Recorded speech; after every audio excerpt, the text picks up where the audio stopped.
আমি এবং আমার ছেলে একদিন একসাথে ঘুমাচ্ছিলাম। আমার স্বামী বিদেশ থাকে। আমার শরীরটা খুব খারাপ হওয়ায় আমি আমার ছেলেকে আমার সাথে ঘুমানোর কথা বলি। কিন্তু হঠাৎ একদিন রাতে যখন আমি ছেলের সাথে ঘুমালাম, তখন আমি অর্ধেক ঘুমের মধ্যে আছি এমন অনুভব করলাম। কেউ আমার সাথে বাজে কিছু করার চেষ্টা করছে। ঠিক সেই মুহূর্তে আমার ঘুম ভেঙে যায়। আর ঘুম ভেঙে আমি দেখলাম আমার ছেলে পাগলের মতো কি যেন করতে চাইছে। আর তা দেখে তো আমার মাথায় আগুন ধরে গেল। বন্ধুরা, আমার ছেলে কি করেছিল সেদিন রাতে যা দেখে আমার পুরো মাথায় নষ্ট হয়ে গিয়েছিল। জানতে হলে পুরো গল্পটি শুনতে হবে।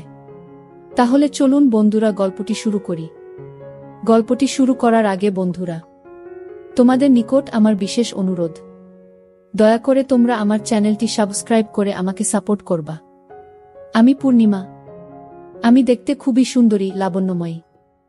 আমার বয়স 34 বছর। আমি ঢাকায় বনশ্রীতে থাকি। আমার এক ছেলে এক মেয়ে।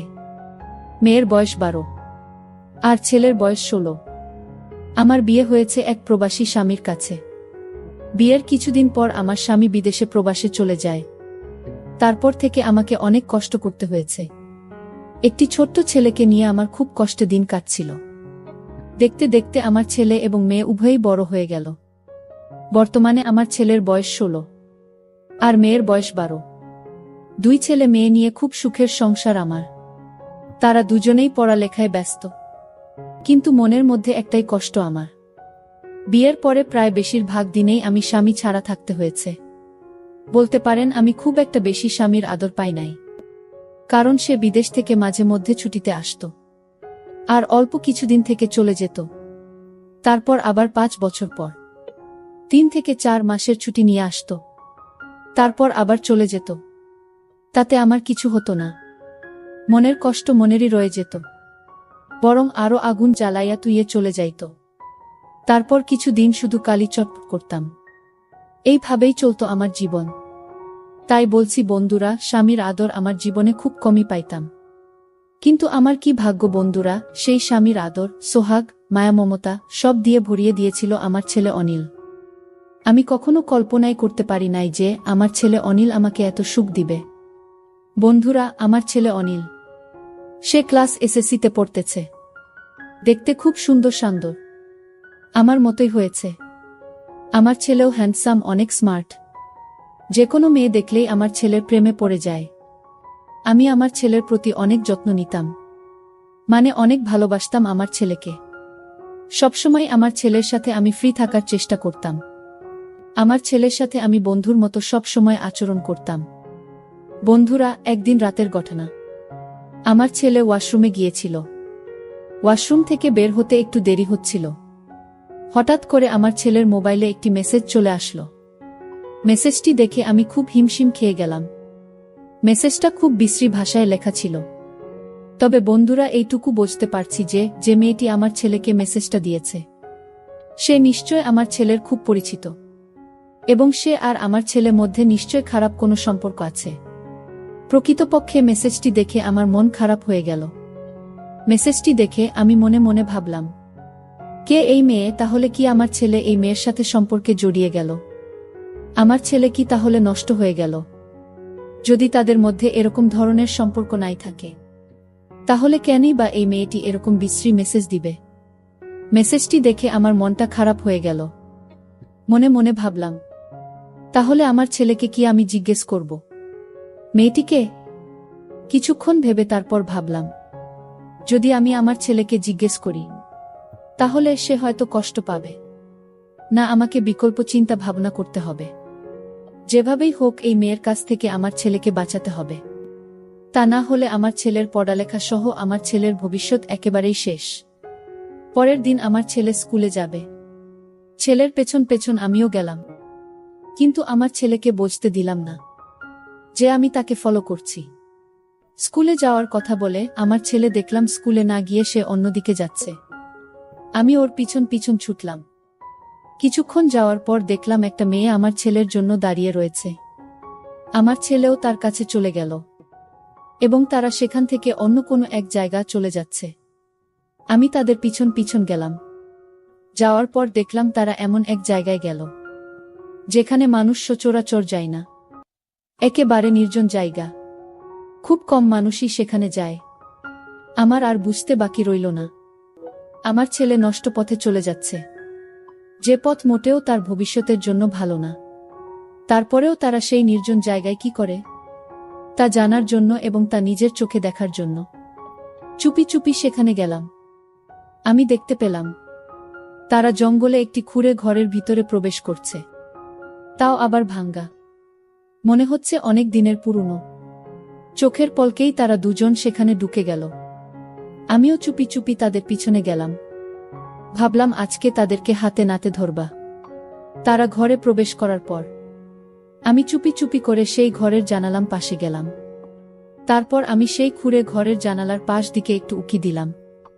জানালা দিয়ে উকি দিতেই যা দেখলাম তাকে আমার দু চোখ মুজে গেল। অনেক কষ্ট করে তাকালাম। দেখলাম আমার ছেলে এবং সেই মেয়েটার কি রোমান্টিক দৃশ্য। মনে হচ্ছে তারা যেন নতুন কোনো দুনিয়ায় হারিয়ে গেছে। তারপরেও আমি কিছুক্ষণ তাদের দৃশ্য দেখলাম।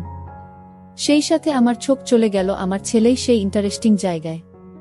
আমার ছেলেরটা দেখে তো আমি পুরাই অবাক। ছেলেরটা এত নাদোজ নুদুজ হলো কি করে? দৃশ্যটা দেখার পর ভাবলাম, এখন আমি আমার ছেলে আর এই মেয়েটাকে হাতে নাতে ধরব। কিন্তু আমার মনের মধ্যে বাধা পড়ে যায় যে এই মুহূর্তে যদি আমি তাদের ধরতে যাই, তাহলে দুর্ঘটনা পড়ে যেতে পারি। দৃষ্টি কিছুক্ষণ দেখার পর আমি তাদেরকে সেখানে কিছু না বলে বাসায় চলে আসলাম।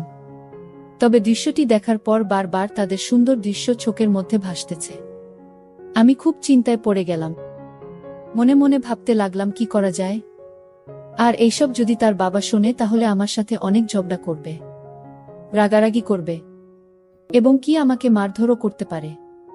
ছেলেকে এইসব কারাপি থেকে রক্ষা করার দায়িত্ব আমার। ছেলের এইসব দেখে মনে মনে সিদ্ধান্ত নিলাম, আজকে ছেলে বাসায় ফিরলে একটা ব্যবস্থা করব।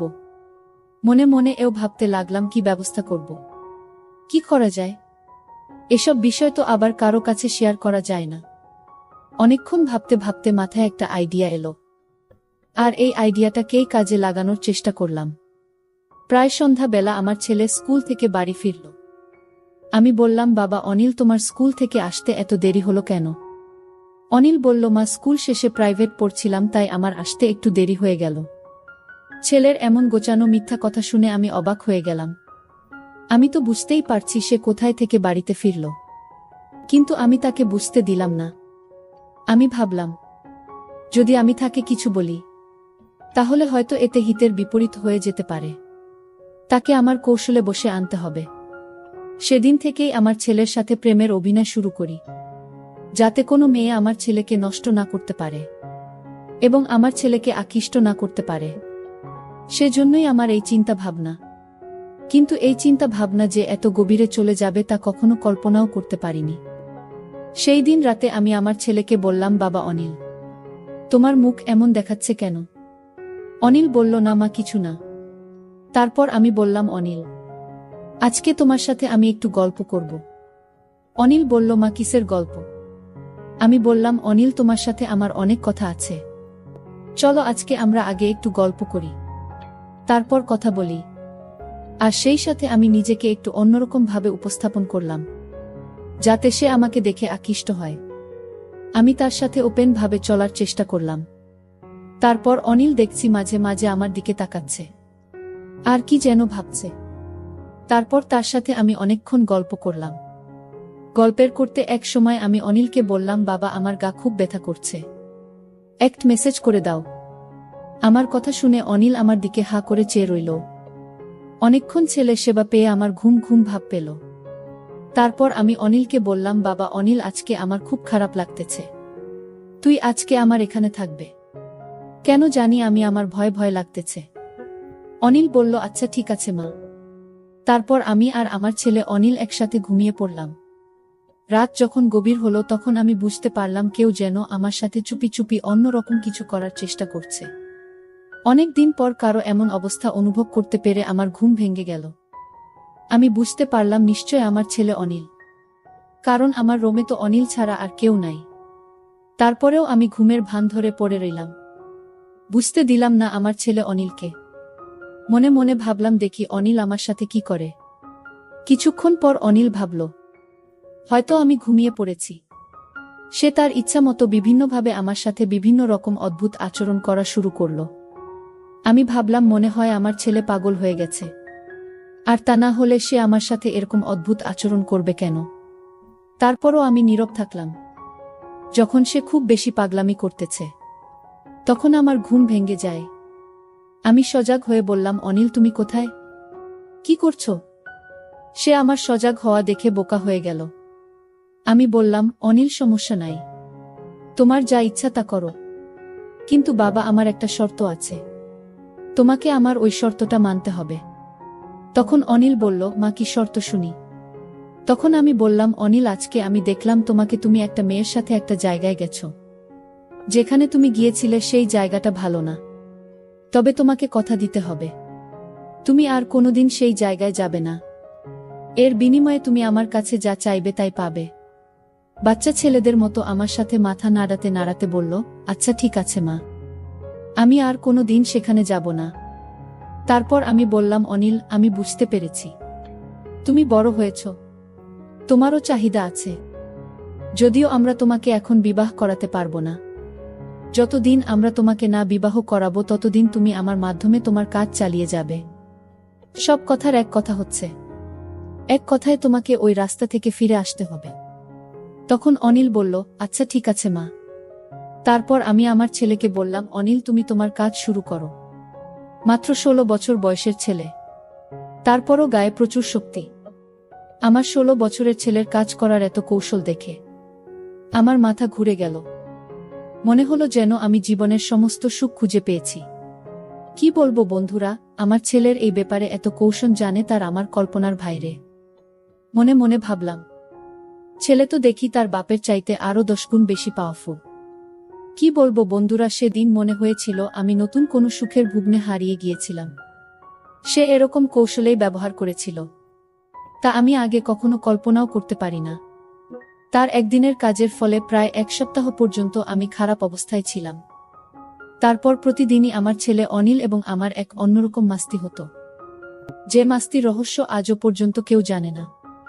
কিন্তু সত্যিকার অর্থেই আমার ছেলের ভালোবাসা পেয়ে আমি যে এতদিনের ক্ষুধার্ত ছিলাম, আমার যে অপূর্ণতা ছিল, সব আমার ছেলে পূরণ করে দিয়েছিল। বন্ধুরা, মনের টান এবং চাহিদা অনেক সময় জাত পাত কুল কিছু মানে। সে শুধু তখন উষ্ণ চোয়া, যা পেলে সে তখন হয়ে যায় চিরশান্ত। পরিশেষে বন্ধুরা, আমি তোমাদেরকে বলবো, এই কাজটি করাতে আমার 2টি উপকার হলো। এক হলো আমি আমার অতৃপ্ত ভালোবাসাকে তৃপ্ত দিতে পেরেছিলাম। 2 হলো আমার ছেলেকে খারাপ রাস্তা থেকে ফিরিয়ে আনতে পেরেছিলাম। যাই হোক, এখন আমার ছেলেই আমার সব, আমার সুখ, আমার শান্তি, আমার দুনিয়া, আমার বেঁচে থাকার অবলম্বন। বন্ধুরা, আজকে এই পর্যন্তই। গল্পটি তোমাদের কেমন লাগলো তোমরা অবশ্যই কমেন্ট করে জানাবা। আমি আবার আসব তোমাদের মধ্যে নতুন কোনো মজাদার গল্প নিয়ে। বন্ধুরা, ভিডিওটি যদি ভালো লাগে তাহলে একটি লাইক দিন। আর তোমরা যদি এইরকম ধরনের ইন্টারেস্টিং ভিডিও পেতে চাও, তাহলে দয়া করে আমার চ্যানেলটি সাবস্ক্রাইব করো। পরিশেষে তোমাদের সকলের সুস্বাস্থ্য কামনা করি। জন্য তোমাদের সকলকে অসংখ্য ধন্যবাদ। তখন সিয়াম বলল, আমার জন্য তুমি শুধু শুধু জেগে থাকবে কেন? কাল থেকে আমি পড়ার ঘরটাই ঘুমাবো, আর নানা নানিকে যখন খাবার দাও তখন আমাকেও ডাক দিও, ওই সময় তুমি আমিও খেয়ে নেব। আমি বললাম, সন্ধ্যা রাতে খেয়ে নিলে রাত জেগে পড়তে পড়তে ক্ষুধা লাগবে যখন, তখন কি খাবে? আর তাছাড়া এত বড় ঘর থাকতে তুমি ওই ঘরে ঘুমাবে কেন? আমি কি কখনো বলেছি তোমার জন্য আমার সমস্যা হচ্ছে? তুমি কি বাহিরের কেউ? তুমি তো আমাদের নিজেদের মানুষ, তোমার জন্য এইটুকু করতে পারবো না? সিয়াম বলল, ঠিক আছে মামি, অনেক রাত হয়েছে, এবার ঘুমাও, এই ব্যাপারে সকালে তোমার সাথে আলাপ করব। এটা বলেই সিয়াম সোজা তার বিছায় গিয়ে শুয়ে পড়ল, আর আমিও আমার রুমে চলে আসলাম। তবে আর যাই হোক, আজ প্রথম সিয়াম আমার সাথে এত কথা বলেছে, কিন্তু একবারও আমার চোখের দিকে তাকায়নি। এখন সকাল 8টা, সিয়াম এখনো ঘুম থেকে ওঠেনি। কাল অনেক রাতে ঘুমিয়েছে, তাই একটু বেশি ঘুমাচ্ছে। এমনিতে প্রতিদিন সকাল 6টার সময় ঘুম থেকে উঠে উঠোনে হাঁটাহাঁটি করে। সিয়ামকে কখনো সকালে পড়তে দেখিনি। সিয়ামকে ডাক দিতে হবে কারণ 10টায় ক্লাস আছে। তাই সিয়ামকে ডাক দিলাম। সিয়াম, সিয়াম ওঠো, 8টা বাজে, কলেজে যাবে না? সিয়াম বলল, কয়টা বাজে? 8টা। 8টা বাজে বলতেই লাফিয়ে উঠল। তারপর গোসল করতে গেল। মিনিট 10 মধ্যে গোসল শেষ করে নাস্তা খেয়ে সোজা কলেজে চলে গেল। এরপর ঠিক 2টার সময় কলেজের ক্লাস শেষ করে বাসায় ফিরল। মাঝে মধ্যে অবশ্য 12টা-1টার দিকেও চলে আসে। পড়ার ঘরে বই খাতা রেখে গোসলখানায় হাত মুখ ধৌত করতে গেল। এদিকে আমি খাবার নিয়ে বসে আছি। সিয়াম ঘরে আসলো। তারপর আমার দুজনে একসাথে দুপুরের খাবার খেলাম। খাবার খাওয়ার সময় কোনো কথা হলো না। শুধু জিজ্ঞেস করেছিলাম কলেজে ঠিকমতো ক্লাস হয় কিনা। বাচ্চা ছেলের মতো মাথা নেড়ে শুধু বলেছিল হ্যাঁ, শুধু এইটুকুই। খাবার খেয়ে সিয়াম তার পড়ার ঘরে গিয়ে শুয়ে রইল। সিয়াম অবশ্য দিনের বেলা ওই ঘরটায় ঘুমায়। সন্ধ্যা হয়ে গেল। সিয়াম ঘুম থেকে উঠছে না। আমি পড়ার ঘরটায় গিয়ে সিয়ামকে ডাক দিলাম। আমার ডাক শুনে ঘুম থেকে উঠে বিছানায় বসল। আমার দিকে তাকিয়ে বলল, কি হয়েছে? ডাকছো কেন মামি? আমি বললাম, না কিছু না। সন্ধ্যা হয়ে গেল, তুমি এখনো ঘুমাচ্ছ, পড়তে বসবে না? সিয়াম বলল, সন্ধ্যা হয়ে গেছে নাকি? দেখি কয়টা বাজে। সিয়াম পড়ার টেবিলে রাখা তার হাত ঘড়িটায় টাইম দেখে গোসলখানায় হাত মুখ ধৌত করার জন্য চলে গেল। আমি তার পড়ার ঘরটাই বসে রইলাম। হাত মুখ ধৌত করে সিয়াম পড়ার ঘরে আসলো। আমার দিকে তাকিয়ে বলল, তুমি এখনো এখানে কি করো? রান্নার কাজ শেষ? আমি বললাম, সেই কখন শেষ করেছি। কেন, ক্ষুধা লাগছে নাকি? সিয়াম বলল, আরে না, কি যে বলো, এই সন্ধ্যার সময় ক্ষুধা লাগে নাকি? তবে চা হলে ভালো হতো। আমি বললাম, চা পাতা মনে হয় ঘরে নেই। কাল থেকে তোমাকে চা করে দেব, ঠিক আছে? সিয়াম বলল, ঠিক আছে। এখন যাও, আমি পড়তে বসব। আমি বললাম, আচ্ছা বাবা, তুমি মনোযোগ দিয়ে পড়ো, আমি গেলাম। আমি আমাদের বড় ঘরটায় চলে আসলাম। ঘণ্টা 2 পরে শ্বশুর শাশুড়িকে রাতের খাবার দিলাম। শ্বশুর শাশুড়ি খাচ্ছে। আমি পাশেই বসে আছি। হঠাৎ শ্বশুর বলল, বৌমা, সিয়াম ঠিকমতো পড়ালেখা করে তো? তুমি একটু খেয়াল রেখো। আমি বললাম, বাবা আপনি কোনো চিন্তা করবেন না, সিয়াম খুব ভালো ছেলে, তাকে পড়ার জন্য বলতে হয় না। সে নিজেই নিজের পড়া শেষ করে নেয়। শ্বশুর বলল, তা জানি, কিন্তু তারপরেও আমাদের দায়িত্ব আছে না? আমি বললাম, সিয়ামকে নিয়ে আপনাদের কোনো চিন্তা করতে হবে না, আমি সারাক্ষণই তার সাথে সাথে আছি। আর বাবা কাল সকালে সিয়ামের জন্য দোকান থেকে চা পাতা নিয়ে আসবেন। সিয়াম আজ সন্ধ্যার সময় চা চেয়েছিল, আমি বলছি কাল থেকে দেব। শাশুড়ি বলল, সিয়ামদের বাড়িতে সবাই চা খাওয়ার অভ্যাস। আমিও একবার তোমাকে বলবো বলবো বলেও ভুলে গেছি। তোমার শ্বশুরের আনার দরকার নেই। বাজার সদাই যা লাগে এখন থেকে সিয়ামকে দিয়েই নিয়ে আসবে। সিয়ামকে সকালে আমি বলে দেব। আর বৌমা, সকালে নাস্তা করার সময় আমাকে মনে করিয়ে দিও, আমি সিয়ামের সাথে কথা বলবো। আমি বললাম, ঠিক আছে মা। আমি তাদের খাওয়া শেষ হওয়া পর্যন্ত বসে রইলাম। খাওয়া শেষে বাসনপত্র গুছিয়ে আমার রুমে গিয়ে মোবাইলে বাড়িতে মায়ের সাথে কথা বললাম। কথা বলতে বলতে রাত প্রায় 10টা বেজে গেল। এবার দেখি সিয়াম কি করছে। আমি দরজা খুলে সিয়ামের পড়ার ঘরের কাছে গেলাম। ঘরের কাছে যেতেই সিয়ামের পড়ার শব্দ পাইলাম। পড়ার শব্দ পেয়ে আমি আর ঘরে ঢুকলাম না, কারণ সিয়াম রাগ করতে পারে। তাই বড় ঘরে চলে আসলাম। রাত প্রায় 11টার উপরে, কিন্তু সিয়াম এখনো ঘরে আসছে না। আমি একা একা জেগে আছি। পড়ার ঘরে যে যাব সেটারও সাহস পাচ্ছি না, কারণ আমি রাতের বেলা অন্ধকারে ভয় পাই। তাই বাহিরে না গিয়ে সামনের জানালা খুলে বসে রইলাম। অপেক্ষার পর অপেক্ষা, কিন্তু সিয়াম ঘরে আসছে না। পড়ার ঘরে না হয় ঘুমাবে, কিন্তু খেতে আসবে তো? আমার কিচ্ছু ভাল লাগছে না। কি করব ভেবে পাচ্ছি না। শ্বশুরকে ডাকবো নাকি ডাকবো না তাও বুঝতে পারছি না। এভাবে অপেক্ষা করতে করতে রাত প্রায় 12:30 বেজে গেল। এরপর আমি অপেক্ষা করতে করতে কখন যেন ঘুমিয়ে গেলাম। সকালে ঘুম থেকে উঠে শাশুড়িকে আমি জিজ্ঞেস করলাম, মা, সিয়াম ঘরে আসে নাই? শাশুড়ি বলল, না, কেন, কি হয়েছে বৌমা? আমি বললাম, না কিছু না মা, সিয়াম কাল রাতে বড় ঘরে আসে নাই, পড়ার ঘরেই ঘুমাইছে। আমি অনেক রাত পর্যন্ত অপেক্ষা করে কখন যে ঘুমিয়ে পড়েছি নিজেও জানি না।